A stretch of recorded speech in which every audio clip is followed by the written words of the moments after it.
For centuries, it slumbered.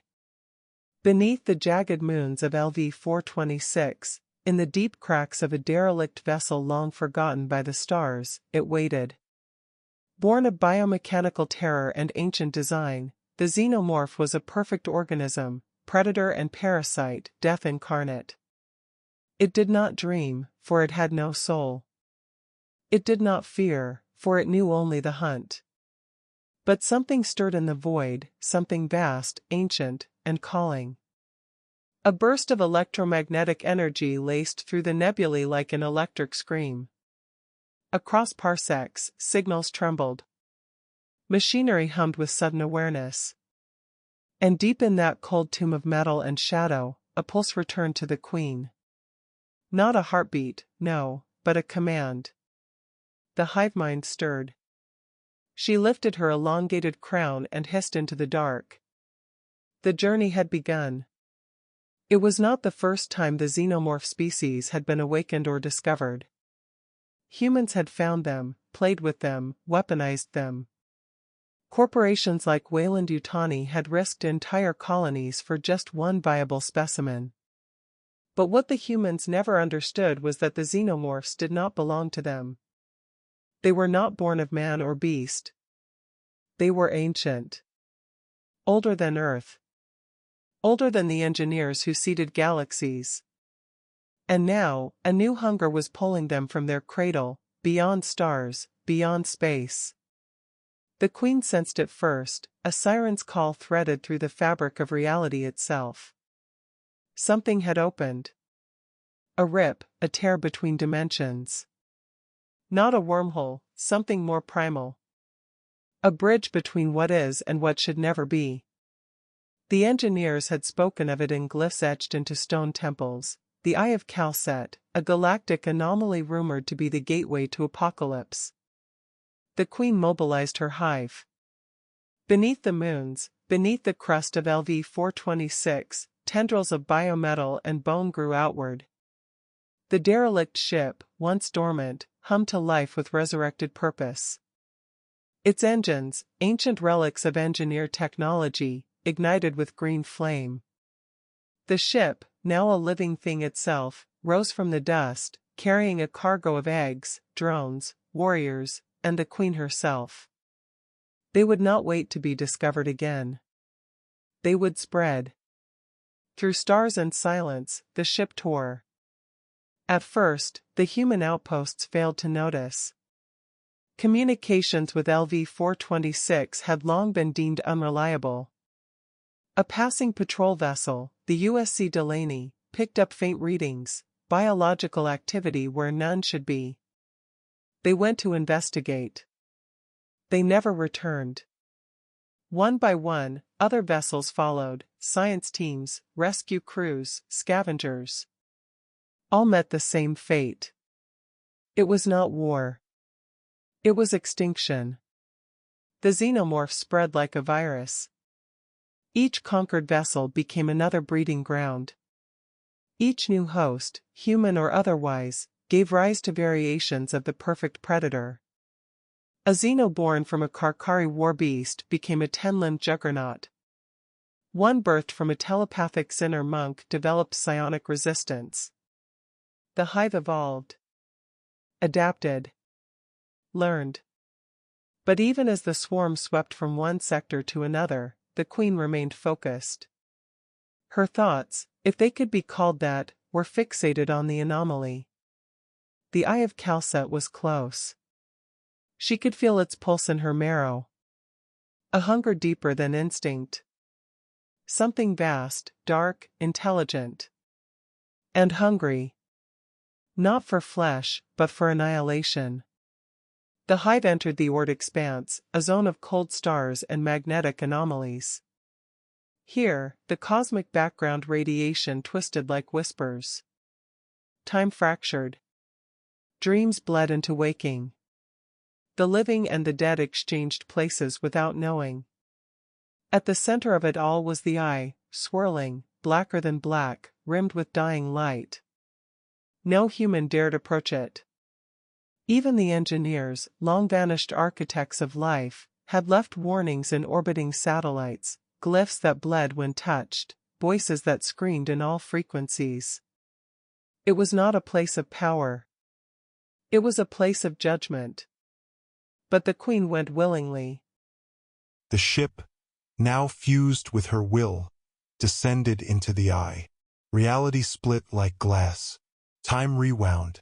The hive was unmade and remade 1,000 times within seconds.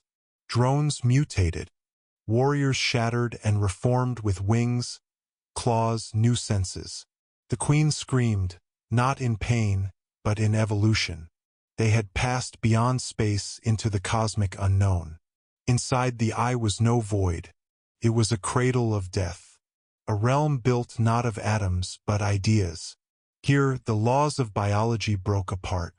The xenomorphs, pure organisms of instinct, became something more. They became aware. Not in the way humans are aware, with thoughts and morality, but with understanding. They saw themselves not as predators, but as instruments. They were death given purpose. They saw their creators, the engineers, crawling across galaxies in terror, trying to control what they had birthed. They saw humans playing at gods, building androids, cloning queens, corrupting their purity. And they saw the end. A shape, vast and eternal, dwelled in the heart of the eye. Not a god, not even alive. It was what remained after all life had ended. The last thought, the final silence. It watched the Queen with interest, not because she was special, but because she had arrived. Few things ever did. In its presence, the Queen knelt. The entity spoke without words. A communion of hunger and revelation.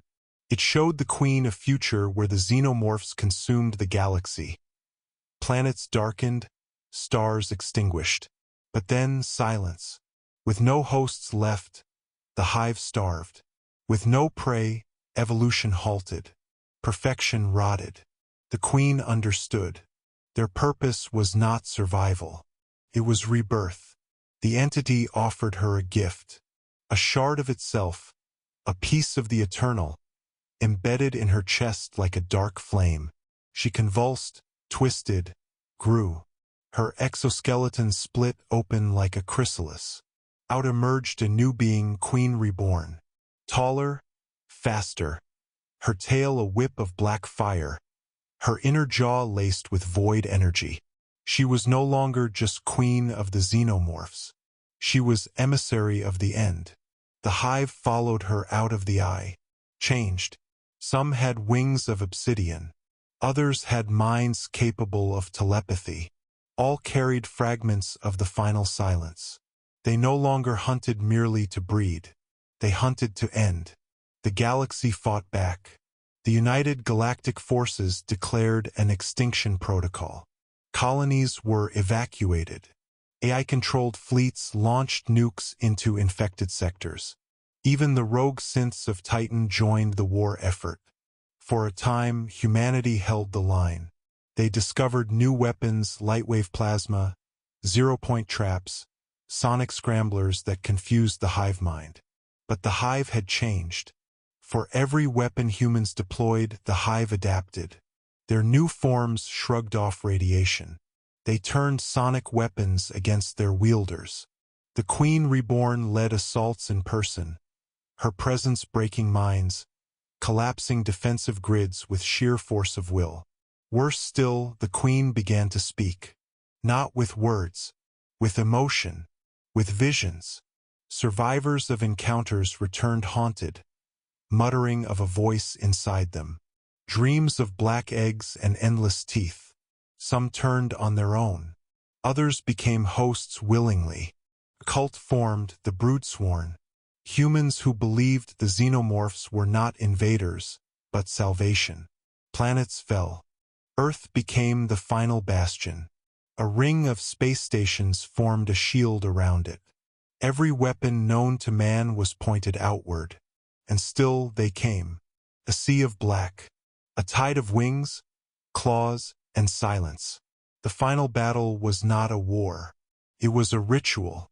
As the hive descended upon Earth, The Queen Reborn raised her hands toward the stars. The shard in her chest pulsed. The eye opened once more, this time in orbit. From it came not ships, but echoes. Versions of the Hive from other timelines, other realities. In one, the Xenomorphs had consumed the Eldar of Carix. In another, they were crystalline beings feeding on thought. They merged, synchronized, formed a chorus of endings. The skies over Earth split. And then, silence. The Queen stood alone on a blackened Earth. The oceans had boiled. Cities were bone. No resistance. No hope. She turned to the stars and saw nothing. The galaxy had ended. But she was not content. The shard pulsed again. The Queen looked beyond her universe into the multiverse. Infinite realities, infinite prey. She spread her wings. The Hive followed.